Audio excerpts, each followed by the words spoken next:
मायावती भारतीय राजनीति का वह मजबूत और अद्वितीय चेहरा है जिन्होंने संघर्ष, समर्पण और संकल्प की ऐसी मिसाल पेश की जिसने लाखों करोड़ों लोगों को न सिर्फ प्रेरित किया बल्कि राजनीति के उस दरवाजे को खोला जिसे सदा से वंचितों, कमजोरों और समाज के दबे कुचले वर्गों के लिए बंद रखा गया था। दिल्ली की झुग्गियों और एक साधारण परिवार में जन्मी मायावती ने अपने जीवन की शुरुआत आर्थिक संघर्षों से की, लेकिन बचपन से ही उनमें पढ़ाई के प्रति असाधारण लगन, समाज को समझने की क्षमता और एक अदम्य जिज्ञासा थी। वह अध्यापिका बनना चाहती थीं, लेकिन कांशीराम की नजर जब उन पर पड़ी तब भारतीय राजनीति में एक नया अध्याय शुरू हुआ। कांशीराम ने मायावती में जो प्रतिभा देखी वही बाद में भारत की सबसे शक्तिशाली महिला नेताओं में से एक बनकर उभरी। उन्होंने राजनीति को कभी जाति की लड़ाई नहीं बल्कि प्रतिनिधित्व की लड़ाई माना और बहुजन समाज के उन करोड़ों लोगों की आवाज बनकर सामने आई जो सदियों से अपने अधिकार, सम्मान और पहचान के लिए तरस रहे थे। मायावती के राजनीतिक सफर में कई उतार चढ़ाव आए, आरोप लगे, विरोध हुआ, गठबंधन टूटे, लेकिन उनका आत्मविश्वास नहीं टूटा। उन्होंने 4 बार उत्तर प्रदेश की मुख्यमंत्री बनकर यह साबित कर दिया कि लोकतंत्र में संघर्ष और नेतृत्व दोनों मायने रखते हैं। उनके शासन को कानून व्यवस्था और प्रशासनिक सख्ती के लिए जाना गया, क्योंकि मायावती उन कुछ नेताओं में से थीं जो अपराधियों से समझौता नहीं करती थीं। चाहे भ्रष्टाचार के बड़े नाम हों, चाहे माफिया शक्ति, मायावती के कार्यकाल में कानून सबके लिए बराबर था। उनकी योजनाओं में दलितों, पिछड़ों, गरीबों, महिलाओं, युवाओं, किसानों और सरकारी कर्मचारियों को बराबर महत्व मिला और यही वजह थी कि वह एक बड़े जनसमूह की उम्मीद बन गईं। स्मारक, पार्क, मार्ग, ब्राह्मण दलित भाईचारा, सामाजिक संतुलन और सरकारी नौकरियों में आरक्षण को उन्होंने सिर्फ राजनीतिक मुद्दा नहीं बल्कि सम्मान का प्रतीक बनाया। मायावती का प्रशासनिक माइंडसेट बेहद तेज था। उत्तर प्रदेश जैसी विशाल और जटिल आबादी वाले राज्य को स्थिर रखना आसान नहीं होता, लेकिन उन्होंने यह करके दिखाया। राजनीति में जब उनका कद बढ़ता गया, विरोधियों की बेचैनी भी बढ़ती गई।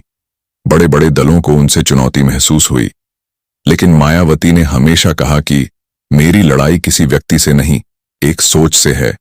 उस सोच से जिसने सदियों तक समाज को बांटा और कुछ वर्गों को अधिकारों से वंचित रखा। मायावती की आवाज में वह दृढ़ता थी जो केवल उसी व्यक्ति के भीतर होती है जिसने जीवन में संघर्ष को जिया हो, महसूस किया हो और उसे बदलने की ठानी हो। आज भी मायावती उस विरासत की प्रतीक हैं जिसमें आत्मसम्मान सबसे बड़ा हथियार है। उनके समर्थक उन्हें केवल नेता नहीं बल्कि आत्मसम्मान की मसीहा और सामाजिक न्याय की शेरनी मानते हैं। उनके हर शब्द में एक चुनौती होती है, हर फैसले में एक संदेश और हर चुनाव में एक नया उत्साह। उनकी शैली शांत है लेकिन प्रभाव तूफान जैसी, चुप रहती है लेकिन जब बोलती हैं तो राजनीतिक हलकों में हलचल मच जाती है। मायावती ने बार बार कहा है कि बहुजन समाज को राजनीतिक सत्ता में भागीदारी देना ही मेरा लक्ष्य है, और इसी लक्ष्य ने उन्हें भारत की सबसे प्रभावशाली महिला नेताओं में खड़ा कर दिया। आज जब देश में राजनीतिक माहौल निरंतर बदल रहा है, मायावती फिर से सक्रिय मोड में हैं।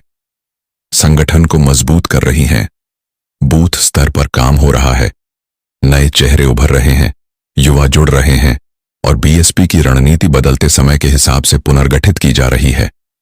राजनीतिक विशेषज्ञ भी मानते हैं कि मायावती जैसे नेता कभी राजनीति से खत्म नहीं होते बल्कि सही समय पर वापसी करते हैं, और वह समय शायद एक बार फिर नजदीक आ रहा है। सोशल मीडिया पर उनके बयान, नए निर्णय, संगठनात्मक बदलाव और प्रदेश स्तरीय बैठकों ने यह संकेत दे दिया है कि मायावती सिर्फ चुनाव नहीं लड़ेंगी बल्कि इस बार सत्ता की असली दावेदार के रूप में उतरेंगी। जनता भी जानती है कि अगर कोई नेता है जो बिना जातीय पक्षपात, बिना भेदभाव, बिना पक्षधरता के शासन चला सकता है तो वह मायावती ही है। उन्होंने अपनी राजनीति को हमेशा साफ, सीधे और पारदर्शी रखा। महिलाएं उन्हें अपनी ताकत मानती हैं, युवा उन्हें रोल मॉडल और बहुजन समाज उन्हें अपना भविष्य। उनके समर्थक कहते हैं, बहन जी जब आती हैं तो परिवर्तन साथ लाती हैं।